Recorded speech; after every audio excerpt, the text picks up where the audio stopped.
Brahma Chellaney, I want to come to you, sir. Is what we are seeing in Kharkiv, the reverses that Russia has suffered there, Ukraine has been able to take over some of the important areas there. Could this have triggered the fact that President Putin admitted yesterday that China had concerns about the Ukraine crisis, and so does India? Well, all countries have concerns over the war in Ukraine because it's having a global impact. The Western sanctions on Russia in particular have triggered a global energy crisis, leading to skyrocketing oil and gas prices, which are impacting the economies across the world. Sri Lanka's economic collapse was a warning of what this could do to other countries. But having said that, going back to what the Prime Minister said, there are a lot of platitudes, like love conquers all.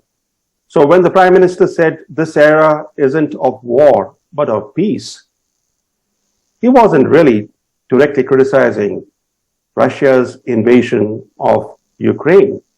Let's not forget that India, like other non-Western democracies, and even like Israel, which is a close ally of the United States, has charted a course of neutrality.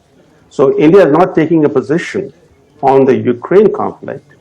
But this phrase, this era isn't of war, but of peace, relates not just to the Ukraine-Russia situation, but also to the India-China border situation, because India would like peace to return to the Himalayan frontier. So the fact is that we are now facing a global divide. On one side is the Western Bloc, on the other side is the China-Russia axis. And the SCO also symbolizes a China-Pakistan axis. So in a way, some could argue that India is a misfit in the SCO, because the SCO is a club of autocracies, with India being the sole established democracy. In fact, most members of the SCO are part of China's BRI, which India has vehemently opposed from the very beginning.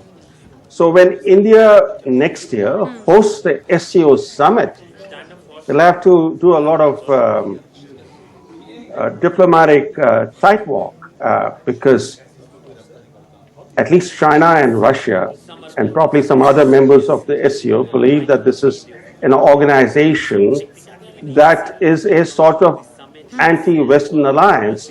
But India is not part of the Western anti-Western alliance. India is very much pro-Western. So the big diplomatic task for India would be to hold that summit next year and ensure that its credentials as a independent power, which is quite West-friendly, those credentials are not hurt.